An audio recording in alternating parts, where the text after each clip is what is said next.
Ladies and gentlemen, the story you are about to hear is true. Only the names have been changed to protect the innocent. NBC brings you Dragnet.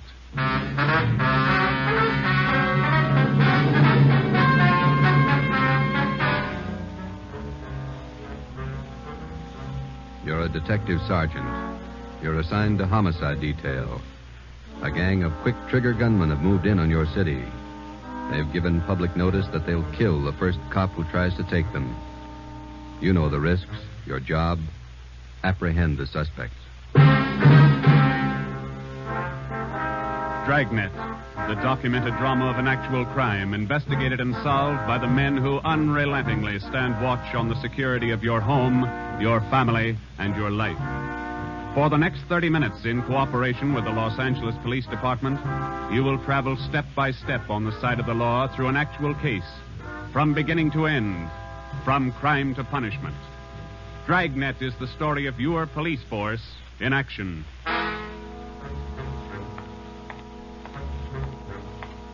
It was Wednesday, April 17th. It was warm in Los Angeles. We were working the night watch out of homicide detail. The boss is Ed Backstrand, chief of detectives. My partner's Ben Romero. My name's Friday. I was on the way back from the record bureau. It was 4 minutes to 6 when I got to room 42. Homicide. Say, Ben, I pulled a package on the Raymond killing. And that proves you can still read, Friday. He said it, Joe. Your pal, Fred Lindsay. Hiya, Fred. What's doing? Busier than you are. We know what we're looking for. Just having a little trouble finding them. That's the way it is with automobiles. They misplace so easy. Not normally, they don't. We got a small-size epidemic on our hands. Well, don't let us keep you, Fred. Just ducked in here for a breath of calm air and to invite you to dinner for the last time. The wife and I are still waiting for the first time. How about it, Joe? Ruth's got a new pressure cooker. Your sister-in-law visiting you again, huh? No, on the level. Not selling a thing. Come on. Who is it this time? My cousin. But she's awfully pretty, Joe. Oh, why do you guys insist on trying to marry me off? Me and Fred went down fighting, but it kind of grows on you after a while. Now, tell me, what is it about a married man? Just can't stand to see one single man left in the world. How about it, Joe? Tomorrow night at 7, okay? Okay. Tell Ruth I'll be there. It figures that he's got to run out of kinfolks pretty soon. Fine, we'll be expecting you. Got a stakeout tonight, but tomorrow I'll be clear. Anything big? Nothing definite, Ben. Just to follow up on those stolen cars. See you, men. So long, Lindsay. Joe, you'll like my cousin. Oh, never say die. What a character. You just catnip the women, Joe. Yeah. Well, here's that Raymond package. Let's check those dates that Backstrand wanted, huh? Wednesday, April 17th was just routine. A dinner date I tried to get out of, some paperwork that the chief wanted done, and a hot, sticky day. Too hot to wear a suit of clothes. Sometimes it's like that. A day starts out being routine, and by the time it comes of age, it's got a personality all its own. At 10:23 that night, Ben and I were just finishing up the paperwork, and Ed Backstrand opened his office door. Friday, Romero just got a hotshot call. What you got, Skipper? Hold up and shooting at Hooper and Esperanza, code 3. Code 3, that means red light and siren. It was 10:32 when Ben and I pulled up at the corner of Hooper and Esperanza. It was a bar in the basement of a building on the south side of the street. A radio car was there, and the two officers were holding the crowd back. A man was talking to one of the officers who turned and pointed to us. As Ben and I got out of our car, the man hurried over to us. You're the detectives? That's right, Sergeant Friday. My name's Cummings, R.L. Cummings. I own the bar. This is terrible. There was a gunfight downstairs. Uh-huh, come on. Where's the ambulance? One of the officers in the radio car said we needed the coroner. Did you see the actual shooting? No, I didn't. Here's the fellow that was shot. Oh, where's Jones from the crime lab? Hello, Friday. Romero. Hi, Lee. What do we got here? Pretty bad. Looks like a shotgun. Close range. He really got in the way of it. Ben. Yeah. It's Fred Lindsay. Motor theft. He was on a stakeout, Lee. Tell us about it, Mr. Cummings. You know this fellow, Sergeant? Yeah, we know him. What happened? We had a holdup tonight. 3 men. Yes, go on. Well, business was good, real good. We had a large crowd, and I was happy about that because I've been trying to sell out for a long time now. I've been showing the place to different parties all week long. I had a fella coming over tonight to take a look at it. What time was that? A little less than an hour ago, about 9:30. I see. Go ahead. It was almost time for this man to show up, so I called Eddie, that's my bartender, and I told him to kind of keep a lookout for the man because I was going back to the office to get the books ready to show. You know how it is when you want to sell a business.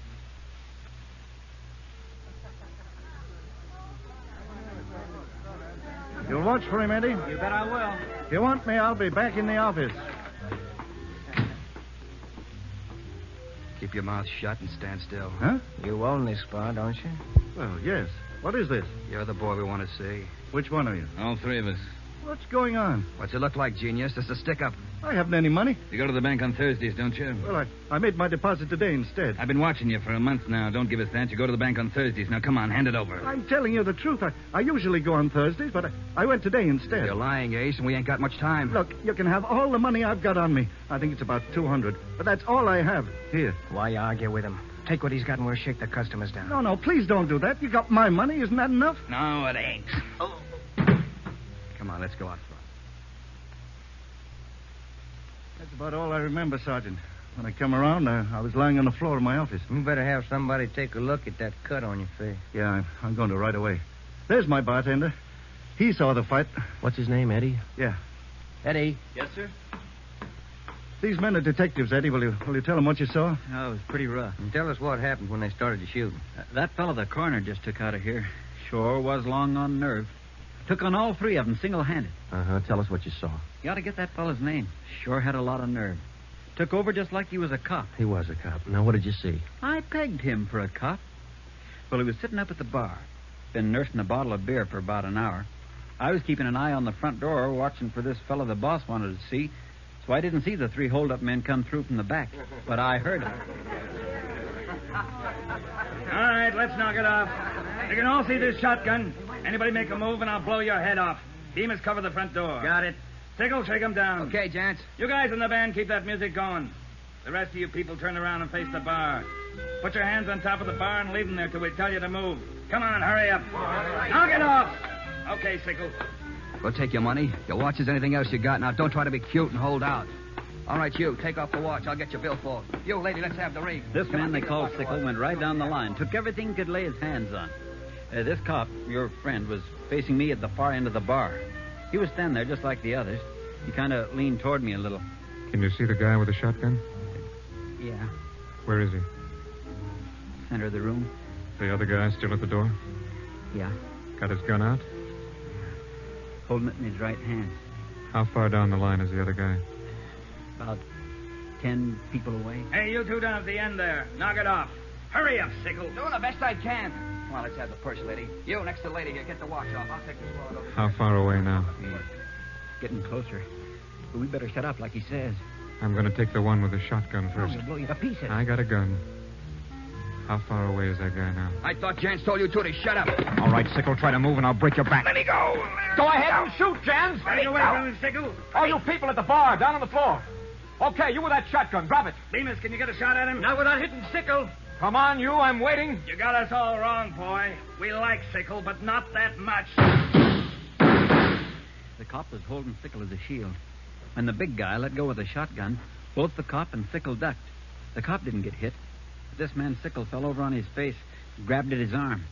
The man with the shotgun went down on one knee, holding his stomach. The man at the door took a shot at the cop, but he missed. Then the cop fired 3 shots at the man by the door.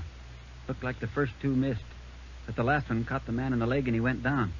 Well, by this time, the big guy with the shotgun had recovered enough to hold his weapon again. I tried to warn the cop. Look out! The guy with the shotgun! I see him. The cop pointed his gun and pulled the trigger, but he was out of shells. Boy, Sergeant, my stomach knotted up when I heard that hammer fall against those empty chambers. The cop threw his gun at the guy with the shotgun and then ran right at him. You know, it was just as if that cop was trying to run right down the barrel of that shotgun. I glanced at the cop on the floor, then I tried to follow the 3 of them as they made their way out of the bar. They jumped into a car out front and drove off. As a kid, I used to watch Bill Hart take on a whole gang in the movies, but this way, right in front of my eyes, Sergeant, he was an awful brave guy. Did you get the license number of their car? No, I didn't. I couldn't see very well. You got a pretty good look at all 3 of the men, though, didn't you? I believe I'd recognize any of them. Thanks, Eddie. What's your last name? Bowers. Eddie Bowers. Got that, Ben? Yeah. You'll be hearing from us, Eddie. We may want you to look at some pictures for us. Glad to help any way I can, Sergeant. I hope you get the men that shot this cop. You're sure going to try, aren't you? Yeah, Eddie. We're sure going to try. The next step was for Ben and I to make a complete report to Chief Ed Backstrand. They got Lindsay, huh? That Fred Lindsay an auto theft? Yeah, that's right. Good cut. You say he wounded 2 out of the 3 in that holdup. Yeah. That means they'll have to have medical attention in a hurry. We'll check all the small hospitals, cover all the drugstores to get a line on anyone who's bought medical supplies in the last hour. Uh-huh. As soon as medical detail notifies Miss Lindsay, I'd like to go over and see her. Smith from the medical detail's out there now. By the time you get back, we may have a flash in the drugstores or hospitals. We'll be back in 30 minutes. Call in when you get out there. Right, Ed. You might carry this with you. Yeah? I'm sick. I'm sick to my stomach about this thing. I want you to get those 2-bit punks. I don't want them to see another sunrise. Got that, haven't you? Yeah, Ed. Let's go, Ben. Chandler? Yes, sir. Put out an APB. Have communications broadcast the descriptions of these suspects every 30 minutes until further notice. Get that to communications right away.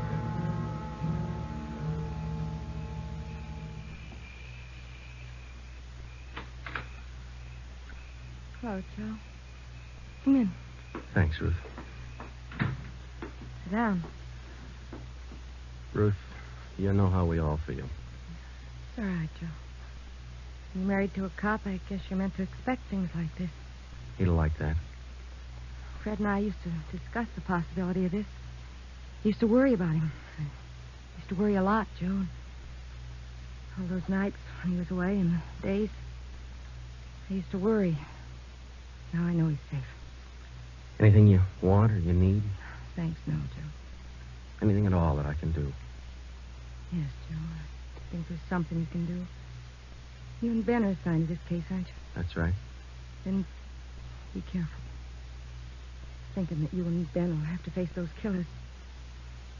Ben's wife. Be careful, Joe. Yeah, Ruth, we will.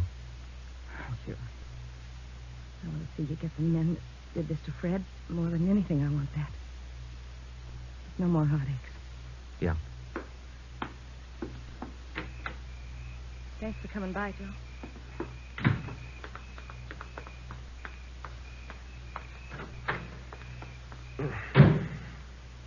How'd you take it, Joe? Let's go. Joe, how'd you take it? You're married, Ben. You figure it. It was 11:30 when we got back to Central Division. As we walked into the squad room, Backstrand was waiting for us. Righty, we just got our first lead. We've located a druggist who said he sold some medical supplies to a man about 45 minutes ago. There's the address. Pretty close to the scene of the shooting. Hop out and see him right away. The Rex Pharmacy was exactly 14 blocks from the Red Feather Bar where the shooting took place. Rex Pharmacy was like your corner drugstore, complete with apothecary jars and shower curtains. The druggist was the same little man who's been prescribing sulfur and molasses since you were a kid in school. I'm just about ready to close. What can I do for you, gentlemen? We're from the police department. I've been halfway expecting you fellows. We got a report that you sold some medical supplies to a man about an hour ago. Yes, sir, that's right. It's like I was telling those other officers that were here a while ago. There was something funny about that little fellow. How you mean? Well, for one thing, he came in here sweating quite a bit. Of course, it's a warm night, but he seemed terribly nervous. Anybody with him? No, he was all by himself. What did he buy? Well, it wasn't so much what he bought, but how much. What do you mean? You know how most people buy iodine, a little 10-cent bottle. He bought a couple of pints. Then there was all that gauze and adhesive tape. Bought enough to repair a small army. Cotton, box of swabs. Then he asked me something that made me wonder. What was that? Asked me if I had something to probe with. That's just the way he said it. Something to probe with. I asked him, what do you want to probe for? What'd he say? Said a splinter. I told him a sewing needle would do the trick. He said forget it, and then he paid me and walked out. Uh-huh. Could you describe the man? He's a small man, dark. Like I said, awful nervous. You think you could identify him? Oh, sure I could. If I ever saw him again. Well, did he leave on foot, or was there a car outside?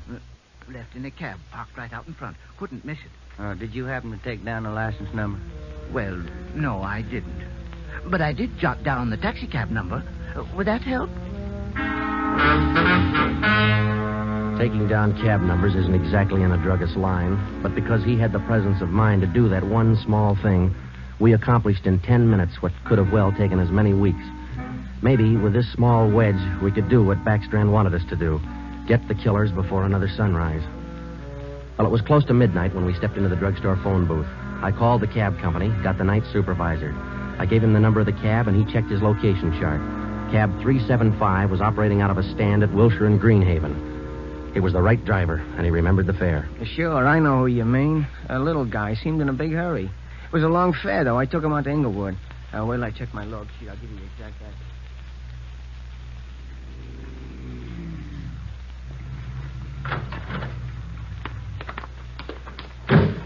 Here it is, Joe. 1523 Imperial. It's the rooming house. Yeah, come on. We'll check with the landlady. Kind of late, Joe. Yeah, let's stand away from the door, huh? Might not be the landlady who answers. Yes, what do you want? Police department. Oh, just a minute. Let me see your badge. There you are, ma'am. I'm Sergeant Friday. This is Romero. Homicide. All right. Now, what do you want? I run a good, clean rooming house It's here. not the house, lady. It's one of your tenants. Which one? That's what we want you to help us on. Look, do you men know what time it is? Come back here in the morning. Sorry, this can't wait till morning. Well, I'm not going to invite you in. We'll talk right here on the porch and keep your voices down. My tenants work during the day. Whatever you say, ma'am. Now, what is it you want to know? We're looking for a small, dark man. Well, I got 3 here. Could fit that description. No, he came in late tonight, about 45 minutes ago. I wouldn't know about that. I don't spy on my people. This is very important. You'll have to keep your voices down. Sorry. He's dark and he's small. No, I didn't just say he was dark. You must mean Mr. Tyndall. What's he done? What's his room number? He's in room 10, but I can't allow you to tramp up and down the stairs. At this hour, you'll wake all my roomers. We'll be as quiet as he wants us to be. Now, what do you mean by that? Is there going to be trouble? I don't know, lady. Where do we find number 10? The end of the hall, last room on the right, and keep your voices down. If you'll just wait in your room, lady, we'll call you for want you. Okay, here we are. Now keep the door clear, Ben. We might have trouble. Think they all in there? We'll know in a minute.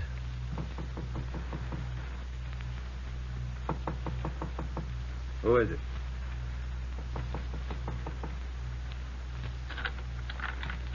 What do you want? Police department. I'll try this closet, Joe. What do you want with me? What are you looking for? Closet's empty. What'd you say your name was? Tyndall, Bob Tyndall. New name, but same face, huh, Joe? Yeah, how long you been out of jail, Tenny?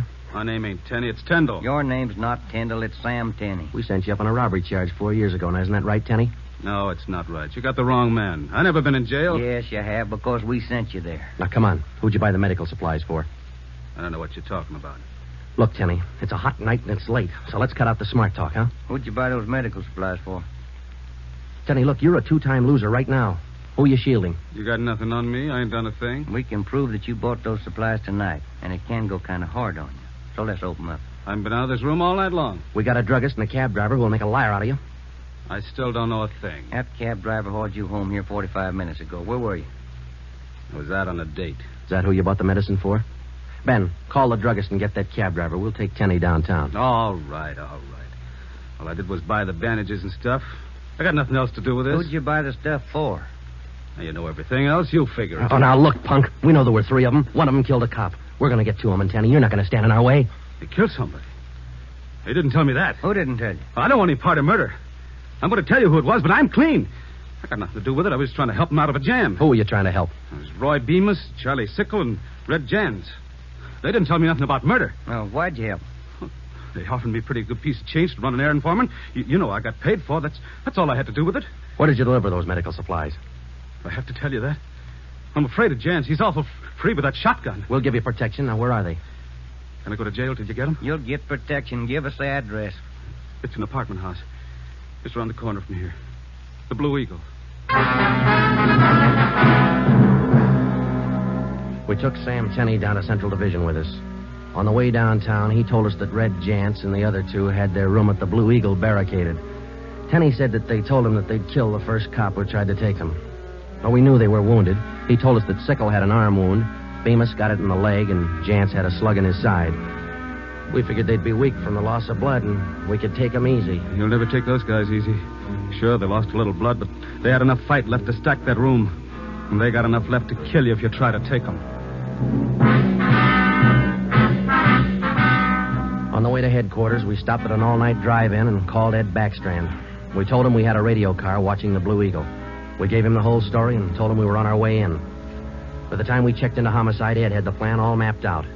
It was 2:25 a.m. Here's the map from the city engineers. It's one city block bounded on the north by Hawthorne Street, on the south Lawndale Avenue, on the east 16th Street, and to the west 17th. The Blue Eagle apartment house is right here, on 16th and Hawthorne. West of the Blue Eagle is a private residence. South of the Blue Eagle on 16th is a vacant lot. There are 12 apartments in the building. The men we want are on the second floor, number 11. And that apartment faces east on 16th. How do you want to handle it, Ed? Now, Baker and Moorheim will evacuate the private residence. Friday, you and Romero clean out the apartment building. Right, Skipper. All traffic is being diverted. The entire block is completely isolated. We'll throw up a cordon. As soon as we clear the residence, nobody goes in, nobody goes out. Will you brief us again when we get there, Ed? I'll give you all the briefing you need right now. Get this. These guys have already killed a cop. I don't want to lose any more. You know they're heavily armed and they're desperate. Have the men draw shotguns, tear gas, and Tommy guns. I'll take care of that, Skipper. All right. Now, we're not going in after these punks like tin horn heroes. We're going after them, and we're coming out alive. All of us. What time is it, Friday? 2:37. Not much time till sunup, is it? It was a code 2. That means red light and move fast. Backstrand figured we needed 6 squad cars, 4 men to a car, the police public address truck, ambulance, and floodlights. Ben checked out the weapons to the men, and by 2:46, we pulled out of the Central Division garage. We slid into the area at 3:20 a.m. The 6 squad cars and the public address truck took up their positions. The floodlights were rigged and ready to turn on at Backstrand's command. The machinery was set to roll as soon as we got the neighborhood cleared. Ben and I evacuated the Blue Eagle apartment house. How many does that make, Joe? Well, we've cleared 9. 2 to go. Here's apartment 10. The killers are right next door. Joe, I'd like to kick that door in right now. Take your time, Ben. We'll get to him. Quiet now.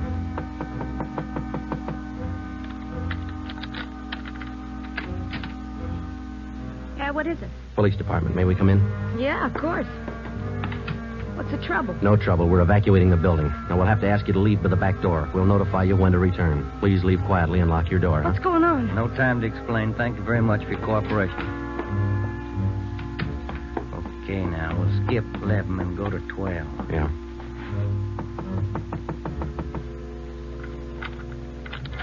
Yeah? Who are you? Police department. Can we come in?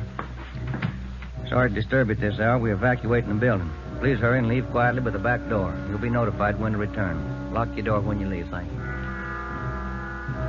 It was 4:10 a.m. Everything was set now. The neighborhood was completely cleared. The entire block was empty except for apartment 11 on the second floor of the Blue Eagle. I left Ben to watch the door of apartment 11. I went downstairs and across the street to join the rest of the men. It was Ed Backstrand's show from here on. That's it, Ed. All set. Baker, Moorheim, all clear? All clear, Chief. Baker, you and Moorheim take 3 men and cover the rear of the building. Right. Is that detail covered Hawthorne Street? They're all set, Ed. How about the vacant lot? Taken care of. The rest of you men? Yeah. Friday and I are going into the building. We'll try to get him to come out now. Johnson. Yes, sir? Come with us and keep us covered. Let's go.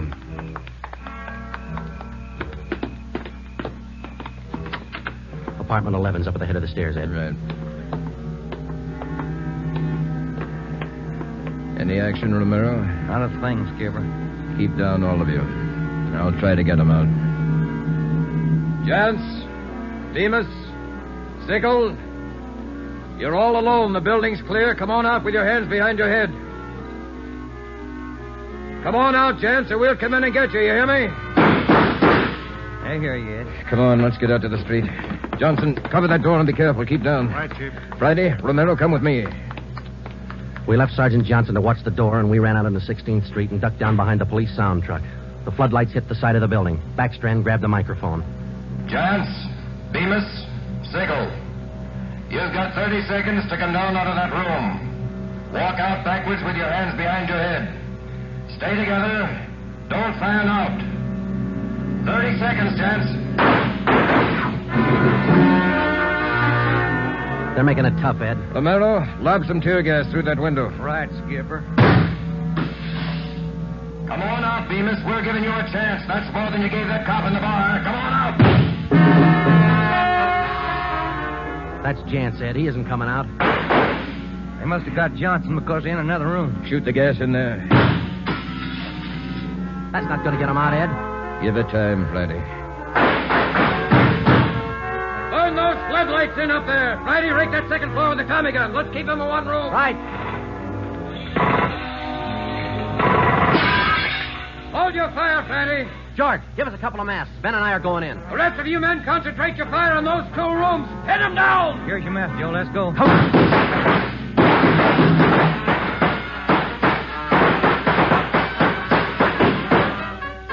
Put that mask on, Ben, and keep down. Yeah, wait a minute. Somebody coming down the inside stairs. Duck, Ben. He's got a gun. I got one, copper. Get out of my way. Stop it, you. You haven't got a chance. I'm coming through, copper. I think I stopped him, Joe. Can you see Johnson? No, it's too much gas in there. All right, you two up there. We got one of you. The other 2, come on out. Joe, think we got him? I don't know. Can you see Johnson? No, Joe. It's still too thick in there. I'm going in, Ben. Cover me. Come on. We know there are 2 of you up there. Just one, copper. Throw your gun down the stairs ahead of you. Hurry up. Shotgun, Joe. Jance. I see him. I'll take him at the foot of the stairs. All right, I got my hands up. I found Johnson, Ben. All right, Jance, outside. Come on. Move. Put the handcuffs on him, Ben. I'll cover you. How's Johnson? I don't know. Ed, get the ambulance crew over here. Jance, who's this other guy we got? Bemis. How about Sickle? I said just one, didn't I, copper? Never mind the smart talk, Jance. Now just answer the question, huh? Sickle wanted out of it a long time ago, so I let him out. He's upstairs. I let him out the back way. Mean you shot him? He wanted out, didn't he? All right. We'll take him in. Johnson's in the ambulance. I'll see you in the office. Yeah. Right, Skipper.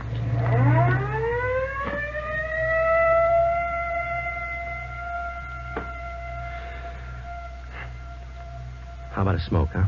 No. Yeah. Here you go. Backstrand said he didn't want those men to see another sunrise. Yeah. 5 minutes to 5, Joe. Sun ought to be up. Yeah. But look, Ben. It's cloudy. Guess we'll never know, huh?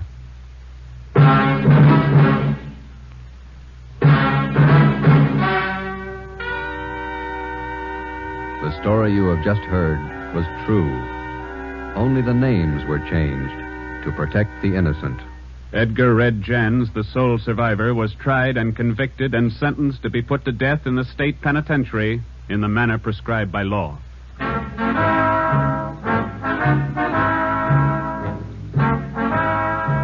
You have just heard the 4th in a new series of authentic cases from official files. Technical advice for Dragnet comes from the office of C.B. Horrell, Chief of Police, Los Angeles Police Department. Tonight's program is dedicated to radio car patrolman Forrest E. Sawyer of the Denver, Colorado Police Department, who on the evening of March 8, 1937, gave his life so that yours might be more secure.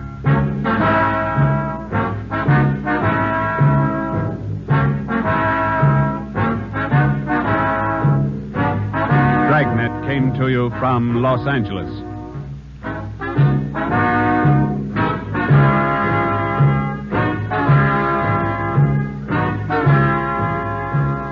This is NBC, the national broadcasting company.